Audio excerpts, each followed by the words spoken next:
இந்த போட்டியில் பரபரப்பான ஒரு ஆட்டக்காரராக பார்க்கப்பட்டவர் நிக்சன் அப்படின்னு சொல்லலாம்.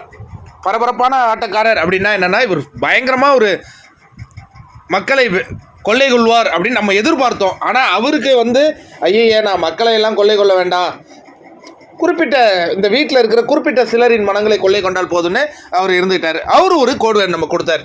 நேற்று கமலஹாசன் அவர்கள் கேட்கும்போது, ஏன்னா அவர் சொல்லியிருந்தார், இந்த வீட்டில் டிசர்விங் இல்லாதவங்களுக்கு டிக்கெட் டு ஃபினாலே போகிறது என்னால் அனுமதிக்க முடியாது சார் அப்படின்றார். யாருப்பா அது டிசர்விங் இல்லாதவர்? மணி, ரவீனா, விஷ்ணு, அப்புறம் தினேஷ். ஃபஸ்ட்டு 3 தான் சொன்னார், அப்புறமா ஆட் பண்ணிக்கிட்டார், தினேஷை ஆட் பண்ணிவிட்டு இந்த 4 பேர் தான் சார் ஆனால் அப்படி சொன்னார். ஆனால் விஷ்ணுவுக்கு டிக்கெட் டு ஃபினாலே கிடச்சிருச்சு.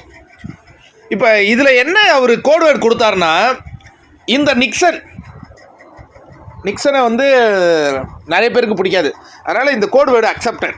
என்னன்னா, நிக்சன் சொன்னார் இல்லையா, இவங்களுக்கு டிசர்விங் இல்லைன்னு சொல்லிட்டு, அதனால் அந்த 4 பேரில் அதான் ரவீனா அதுக்கு முன்னாடி அவங்க எவிட் ஆகிட்டாங்க, அவங்கள விடுங்க. இந்த 3 பேர் ஃபைனலுக்கு போவாங்க அப்படிங்கிறத மக்கள் தீர்மானிச்சிட்டாங்க. அவங்க கூட யார் இருப்பாங்கன்னா அர்ச்சனா இருப்பாங்க. 4 ஆயிடுச்சு. இப்போ அந்த 5வது நபர் யாருன்னு நமக்கு தெரியல. இங்கே பார்த்தீங்கன்னா மக்கள் முடிவு பண்ணியிருக்கிறது விஜயவர்மா, பூர்ணிமா, மாயா, இந்த 3 பேரையும் கண்டிப்பாக இந்த கேமில் அந்த ஃபைனல் வீக்குக்குள்ளே அலோவ் பண்ண மாட்டாங்க, எடுத்துருவாங்க. விசித்ராமாவினுடைய நடவடிக்கை இந்த எபிசோட் முடிஞ்சதுலேருந்து எப்படி மாறப்போகுதுங்கிறத பொறுத்து இருந்து அவங்களுடைய பயணம் தொடரும். இப்போ அவங்க இந்த எபிசோட் முடிஞ்சோடனே அவங்கள ஒரு சின்ன விமர்சனம் கூட அவங்களால தாங்கிக்க முடியாது. அதற்கான எதிர்வினைகள் ஆட்டினாங்கன்னா அவங்க இந்த வாரமே போயிடுவாங்க. இல்லை அதை அனலைஸ் பண்ணி, இப்போ அர்ச்சனா ஒரு டைம் அவங்கள கமல் சார் ரோஸ் பண்ணும்பொழுது அவங்க அனலைஸ் பண்ணி, அதில் ஆக்சுவலாக அவங்க மேலே மிகப்பெரிய தவறுகள் இருந்தாலும் அதை அக்செப்ட் பண்ணிவிட்டு அவங்க அப்படியே அதை அனலைஸ் பண்ணாங்க. இவங்க என்ன பண்ண போகிறாங்கன்னு பார்ப்போம்.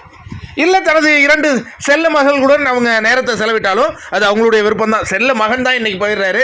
ஆக்சுவலாக ரவீனாவை விட மாயா தான் கம்மியான வாக்குகளை வாங்கியிருந்திருப்பாங்க. கடைசி நேரத்தில் என்னமோ நடந்து ரவீனா வெளியேறி மாயா உள்ளே இருக்கிறாங்க. நல்லது தான் அதுவும்.